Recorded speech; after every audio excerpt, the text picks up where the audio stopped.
Rajahmundry central jail నుంచి 18 రోజుల తర్వాత బెయిల్పై విడుదలైన వైసీపీ సీనియర్ నేత మాజీ మంత్రి అంబటి రాంబాబు ఆసక్తికర వ్యాఖ్యలు చేశారు.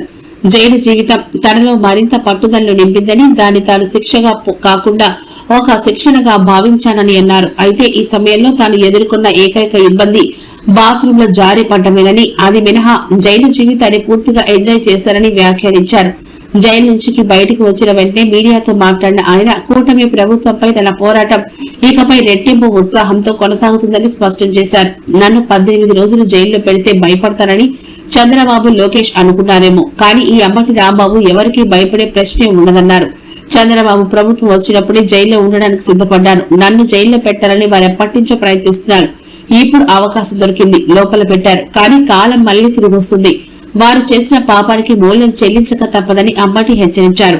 జైలు తనలో మరింత కసిని, పట్టుదలను పెంచిందని, ఒక్క అడుగు కూడా వెనక్కేసే ప్రసక్తి లేదని తెలిసి చెప్పారు.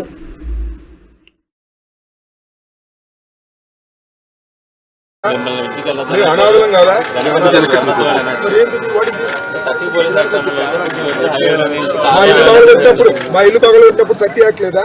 జగన్మోహన్ రెడ్డి ఊళ్ళోకి వస్తే 30 యాక్ట్ ఉంటుంది. మేము బయటకు వెళ్తే 30 యాక్ట్ ఉంటుంది. నా ఇల్లు పగలగొడితే 30 యాక్ట్ ఉండదు. అంటే మిమ్మల్ని అడుగుతా అనుకోండి, పోలీస్ డిపార్ట్మెంట్ అడుగుతున్నా. దగ్గరుండి 100 మంది పోలీసులు దగ్గరుండి నా ఇల్లు పగలగొచ్చారు. ఆ రోజు 30 యాక్ట్ ఎక్కడ ఏమైంది? ఆ రోజు రూల్స్ ఏమైనాయి? ఇవాళ నేను 18 రోజులు జైల్లో ఉండి బయటకు వెళ్తే నన్ను అడుగుంటారు.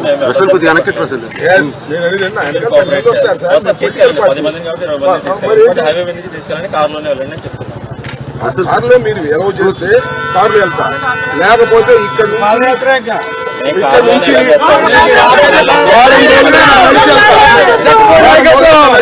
ప్రజాస్వామ్యంలో ఉన్నాం. మేమేమి అనామకులం కాదు కదా. దాకా పరిపాలన చేసిన వాళ్ళు మేము కూడా చేసినటువంటి సంఘటనలు నేను చాలా వివరంగా గుంటూరు వెళ్ళిన తర్వాత మళ్ళా మాట్లాడతాను. నేను అందరికీ ఈ సందర్భంగా నా ధన్యవాదాలు తెలియజేస్తున్నాను. నాకు ఎవరైతే సపోర్ట్ చేశారో ఈ సంఘటనలో, ఎవరైతే మద్దతు పలికారో వారందరికీ నా హృదయపూర్వక ధన్యవాదాలు. అలాగే కొంతమంది మద్దతు పలకలేదు, వారికి కూడా నా ధన్యవాదాలు.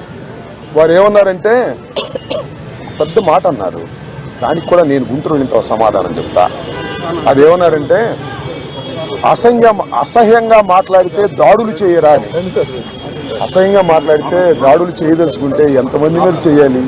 అసహ్యంగా